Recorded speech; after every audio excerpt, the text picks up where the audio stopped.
Hai, Assalamualaikum good people. Hari ini bertemu lagi dengan Kak Vika. Kita akan belajar kali ini yaitu terkait dengan simple present tense.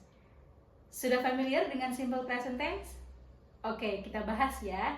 Jadi, secara fungsi, simple present tense describes action that first occur habitually or regularly. Jadi, kita menjelaskan simple present tense itu menerangkan aktivitas yang terjadi secara reguler atau berulang begitu ya. Apa saja coba aktivitas yang dilakukan secara berulang? Seperti mandi, makan, lalu belajar, seperti itu ya. Oke, di sini kita contohkan I pray 5 times a day. Saya sholat 5 kali dalam satu hari. Gitu ya. So itu kan aktivitas yang dilakukan berulang. Nah, ketika aktivitas dilakukan berulang, maka kita pakai simple present tense. Contoh lain adalah he reads the Quran every morning. Nah, untuk time signalnya atau time expressionsnya ada every day, every morning, every weekend, seperti itu ya. Right. Lalu selain menjelaskan aktivitas yang berulang, simple present tense juga digunakan untuk menjelaskan general truth. So it expresses general truth, kejadian atau seperti fakta begitu ya. Contohnya adalah the sun rises in the east. Jadi matahari terbit di sebelah timur. Nah, itu fakta ya.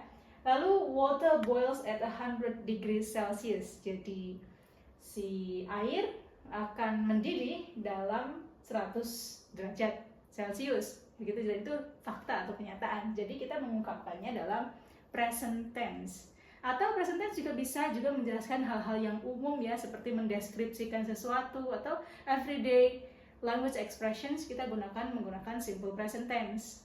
Oke. Next, formulanya seperti apa untuk simple present tense? Yaitu kita untuk afirmatif atau kalimat yang positif, kita punya subject, kemudian plus base form of verb, jadi ditambah dengan base form of verb. Kenapa kita tidak tulis verb 1?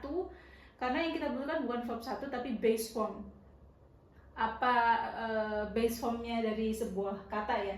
Plus s atau es, seperti he, she, it itu ditambahin s atau es. Contohnya I read a book. Kalau subjeknya I berarti read a book. Kalau subjeknya he, she, it, seperti dalam contoh ini he reads a book. Jadi kita tambahin di sini ada s. Kalau dalam es seperti he watches a movie. Ya, he watch a movie. Oke. Lalu untuk negatif, formnya ada subject, do atau does, ditambahin dengan kata negatif yaitu not, lalu base form of verb. Contohnya adalah I don't like coffee. He, karena di sini he berarti he doesn't like coffee. Gitu ya. Jadi tergantung subjeknya apa. Misalkan di sini juga misalkan Salman. Kalau Salman do not atau does not?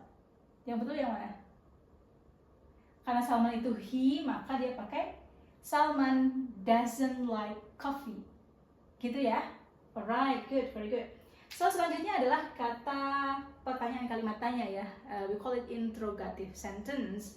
So we have do or does plus subject plus base form of verb. Contohnya adalah do you like coffee? Yes, I like coffee. Does he like coffee? Yes, he likes coffee. Jangan lupa ya ditambahin dengan s atau es. Right. Kemudian untuk time expressionsnya, nah ada beberapa tanda waktu yang digunakan dalam simple present tense. Contohnya adalah always. She always arrives early. Nah ini kurang ya. She always arrives early. Jangan lupa s-nya. Lalu they often go to the park. Nah always, often itu biasanya penanda dari simple present tense. Selanjutnya ada sometimes. He sometimes eats breakfast. Okay. Kemudian never. I never drink soda. Every day. She reads the Quran every day. Okay. Itu pertanda simple present tense. On Sunday. They go shopping on Sunday. Kan ini regular ya. Jadi regular itu bisa jadi jarang, tidak pernah, tapi tetap itu menunjukkan habitual activity. Nah, itu saja teman-teman terkait simple present tense yang kita bahas hari ini. Jangan lupa diingat-ingat lagi apa saja yang menjadi detail penjelasan dari simple present tense. Cukup sekian untuk hari ini. See you in the next video. Bye-bye. Thank you. Assalamualaikum.